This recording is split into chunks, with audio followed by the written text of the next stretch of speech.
Every movie is built on control, what to show, what to hide, what to cut away. Yet, every so often, the camera records something that no one planned for, something that shouldn't be there. Sometimes, it's a face that appears where no actor was standing. Sometimes, a shadow that moves when everything else is still. And sometimes, it's the feeling that someone, or something, stepped into the frame without ever being invited. These aren't bloopers. They're not continuity slips or clever pranks. They're the quiet intrusions, small, almost invisible moments that slip past editing rooms, producers, and even the directors themselves. When discovered, they raise the same question.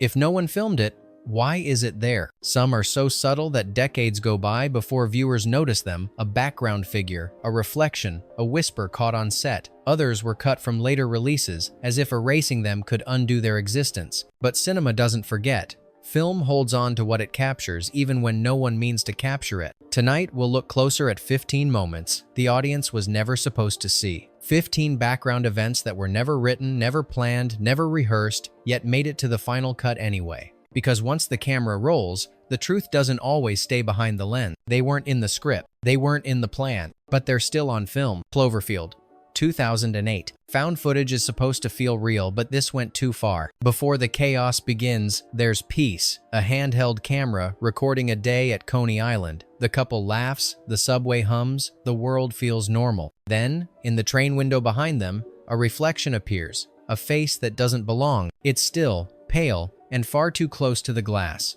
Neither actor moves that way. The reflection doesn't sync with anyone in the scene. When fans discovered it, the face had already been erased from later releases. No explanation, no acknowledgement. Matt Reeves called it a light artifact, but gaffers on set claimed the angle made that impossible. The lighting source didn't exist. Maybe it was an editing ghost. Maybe something else was watching through the lens. In a movie about recording the end of the world, maybe the camera captured what was already there, waiting. The Ring, 2002. The curse might not have been just fiction, maybe it started in the editing room. Rachel pauses the tape, studying every flicker, every cut, trying to decode its message. But hidden inside the static, there's a single flash, the image of a face, not belonging to anyone from the film. Not Samara, not crew, just there. It appears for less than a frame, too fast to notice unless you pause at the exact right moment. Some versions of the movie have it, others don't. Gore Verbinski denied inserting any subliminal frame. Yet one technician recalled seeing something strange during color correction. We froze the film, and there it was, eyes open, mouth twisted, staring right back at us. It shouldn't exist, but somehow it does. And once you've seen it, it feels like it sees you too. What if the cursed video wasn't inside the story, but the movie itself?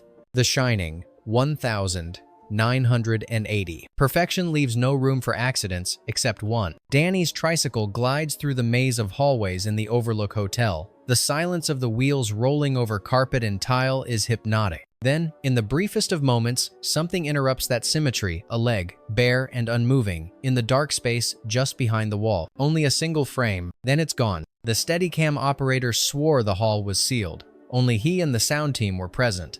Kubrick's notes list no one standing in that position. Yet, when slowed down, the image is unmistakable, a leg, bent, human, alive. In most films, it would be dismissed as error. But The Shining is different. Every frame is purposeful, every shadow accounted for, which makes this impossible. Maybe the hotel wasn't haunted by spirits at all. Maybe it was haunted by the act of being filmed. Eyes Wide Shut, 1999. Even Kubrick couldn't account for this shadow. The masked ball is chaos, dressed in order, ritualized movements, whispered words, controlled lighting. Every frame built with precision. But at one point, on the far side of the frame, a tall shadow glides across the wall, slightly delayed from the movement on screen. It doesn't belong to any visible actor. Lighting technicians insisted the lamps couldn't cast shadows from that angle. Some crew members claimed it was a grip caught in reflection, but the shadow moves at a pace too slow, too separate, as if detached from time. Kubrick, the perfectionist who demanded 100 takes for every gesture, left it in. He never mentioned it again. To this day, it remains one of those accidents no one believes was accidental. In a film about secrecy and desire, maybe the most revealing thing was the shape that wasn't supposed to appear at all. Don Niedarko 2001. The strangest thing about this film wasn't Frank the Rabbit, it was what crawled behind him. In the middle of a bright, ordinary scene, Donnie and his friends sit on a field, trading jokes and theories. But watch the background. Far behind the group, near the tree line, something crawls across the grass. It's fast, too low for a person, too deliberate for an animal. The director never acknowledged it. The shot list had no extras in that zone. When slowed down, the figure moves wrong, as if frames were missing or time itself was skipping. Viewers debated for years. Some said it was a trick of the light. Others swore it had arms and legs, crawling on all fours, heading toward the camera before vanishing out of sight. No one can prove what it was, but once you've seen it, it becomes impossible to forget. Maybe time didn't just loop inside the story, maybe it folded during the shoot. Hereditary, 2018. The horror wasn't always scripted, some of it showed up on its own. In one of the film's quietest moments, Peter sits at his desk in class, eyes heavy, lost in guilt. Outside the window behind him, blurred by sunlight and glass, a figure stands still. Not a reflection, not an actor, just stillness. Shaped like a person. The shot was supposed to be empty.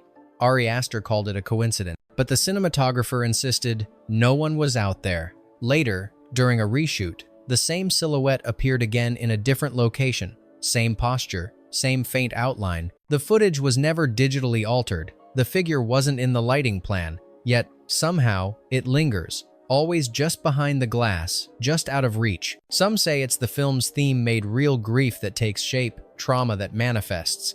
Others think it was simply something the camera wasn't meant to see. In a movie about things passed down through generations, maybe what stayed behind wasn't human at all. Children of Men, 2006. Chaos can be choreographed. Accidents can't. Alfonso Cuarón's one-shot sequences are masterclasses in control, every explosion timed, every extra placed. But deep within one of those takes, as the camera pans past a shattered stairwell, someone appears, a lone figure, still, holding a small light in their hand, watching. No one on set remembered them being there. The upper floors were sealed off. There were no extras scheduled in that position. Yet, on the playback monitor, the silhouette remains faint but unmistakable. It's there in one frame, gone the next. No edits, no cuts, no explanation. Cuarón later said, simply, "It wasn't supposed to happen." In a story about the end of humanity, maybe the camera captured someone still waiting in the ruins. The Exorcist 3, 1990. It wasn't a scare scene, it became one. A nurse sits behind a desk, her pen scratching quietly against paper.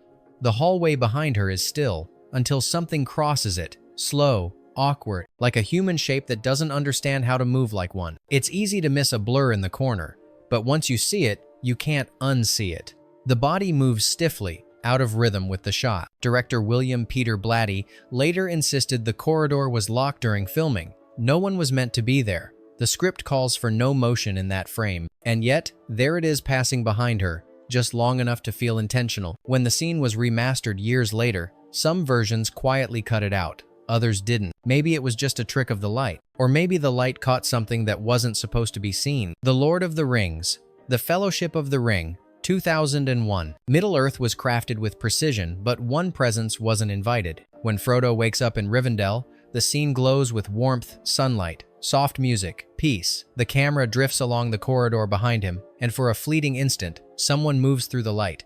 Cloaked, graceful, silent. No dialogue, no reaction. The figure passes, and the shot continues as if nothing happened. The studio later called it a crew mistake, a costumed assistant wandering into the frame, but Weta Workshop denied ever making robes of that color. Fans slowed the footage and compared versions. In one, the figure's gone. In another, he's there, mid-stride. In a trilogy where every costume and movement was planned to perfection, such a slip seems too unlikely. In a world built on myth, did something ancient decide to make a brief appearance without asking permission? The Passion of the Christ, 2004. In a film about faith, one shadow inspired doubt. The scourging scene is already unbearable, every sound amplified, every strike echoing. But in the far background, behind a column, something is wrong. A figure stands where there should be none. Skin unnaturally pale, eyes faintly glowing. Mel Gibson claimed the figure represented Satan's silent observation of suffering, yet others point out that this shadow appears in shots where Satan wasn't scripted. The figure's robes don't match any costume on set. And while the director says it was symbolic, lighting technicians insist the shadow should have been impossible from that angle. Stranger still, early festival screenings didn't include it. Only later home releases do. A mistake? A choice? Or something that appeared when no one was looking? In a movie about sacrifice and divine presence, maybe the most unsettling thing wasn't God, but the thing that refused to look away. 3 colors, red, 1994. In a film about destiny, one frame might have belonged to someone else's. Valentine walks home alone through an empty Geneva street. The tone is quiet, introspective, until a man appears in the top floor window of a building behind her. He's not in focus, but he's watching. The crew confirmed no extras were positioned there. The lighting was set for an empty frame. Yet when the footage came back from processing, he was visible, faint, still, undeniably human. Kieślowski's films are full of doubles, mirrors, and hidden meanings, but this wasn't one of them. The face doesn't fit his patterns. It doesn't fit the film at all, and that's why it lingers. Because no one knows where it came from. Coincidence or not, the moment feels faded, as if the universe wanted someone to appear in that window just once, before disappearing forever. Signs, 2002. The scariest part of this movie wasn't the aliens, it was the footage itself. The scene unfolds like a home video, children laughing, balloons swaying, a camcorder shaking to keep up. Then, between 2 seconds of chaos, something walks past the alley. Tall, rigid, human, but not. The camera jerks, the crowd gasps, but the figure doesn't react. It moves with a kind of casual certainty as if it wasn't acting, but simply existing there. When asked, M. Night Shyamalan said it was one of his favorite scenes, raw and realistic. Yet effects artists later claimed that specific shot was never part of the storyboard, and the creature design doesn't match the digital model used elsewhere. Some viewers say the reflection in the window shows it turning its head, even though no render of the animation ever included that movement. Maybe it was an accident. Maybe it was something else entirely. If you record long enough, eventually the fiction stops and something real walks through. Back to the Future Part 2, 1989. The future wasn't the strangest part she was. Hill Valley in 2015 glows with neon light and flying cars. Marty McFly moves through the crowd, a tourist in time. But if you pause the frame, you'll see her standing completely still behind the chaos, eyes locked on the camera. She doesn't move, doesn't speak, doesn't fit. Her clothing is wrong. Her face unrecognizable. No one on the crew remembers her. No casting call lists her name. And when fans later noticed, she was already gone, removed from reissues without explanation. Was she an extra who froze? A ghost image between frames?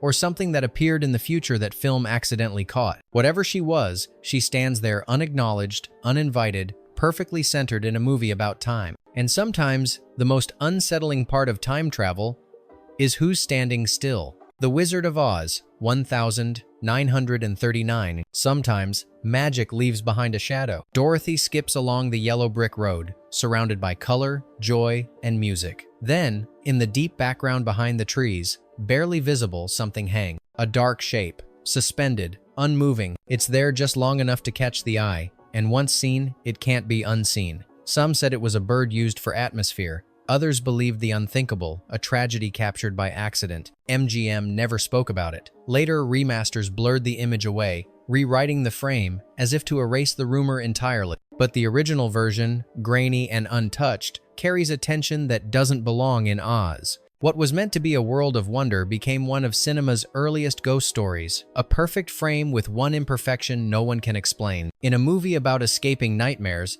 did one find its way in instead? 3 Men and a Baby, 1987. It was filmed as a cheerful comedy, but one image changed everything. Inside a New York apartment, Ted Danson walks past a window. The mood is bright, the scene routine until someone notices it. Behind the curtain, a small figure stands, motionless. A child, or at least the outline of one. The cast brushed it off, claiming it was a cardboard cutout of Danson's character from another sequence. A harmless mistake. Yet something about it feels wrong. The height, the shadow, the faint sense of presence that doesn't fit the lighting. Viewers began to whisper. Was it a ghost? A child who once lived where the scene was filmed? The studio denied everything, calling it a misunderstanding. But as later editions quietly altered the frame and the boy disappeared, curiosity only deepened. Years later, the original VHS still shows him, clear as day. A silent figure, standing where no one was supposed to be, comedy or not. For 1 second, the joke stopped, and the curtain hid something the script never mentioned. The Others, 2001. When silence is the story, every sound becomes a confession. Amenabar's The Others builds its tension on absence, the quiet between words, the pauses between footsteps. But in one hallway scene, As Grace moves past a closed door holding a flickering candle, the silence breaks. A whisper, faint, breathy, childlike. It's not part of the dialogue. It's not in the subtitles. It's not supposed to exist. The sound crew later said the recording logs showed nothing unusual. No overlapping takes, no stray voices. But when fans rewatched the international cut, they all heard the same thing. I'm still here. The phrase doesn't belong to any actor, and in the theatrical master, it's absent, but only in that version. No one has ever taken credit for adding it. No one can find the source file it came from. The final mix folder, archived years later, includes a single note from a nameless editor. "Do not remove" appears naturally. In a story about the dead refusing to move on, maybe the voice wasn't a sound effect. Maybe it was proof. Closing thoughts, version 3. 15 films. 15 moments never meant to exist. Fragments that slipped past scripts, storyboards, and human memory. Each one a reminder that cameras don't just capture performance. They capture everything. Some of these images were deleted, others denied. But they remain copied, replayed, preserved, refusing to fade. Maybe they were mistakes, or maybe they were messages. If it wasn't in the script, then whose story was it? Which of these moments still lingers in your mind? Have you ever caught something in a film that shouldn't have been there? Tell us in the comments. And subscribe to Darkroom Cinema, because sometimes the best stories are the ones the movies never meant to tell.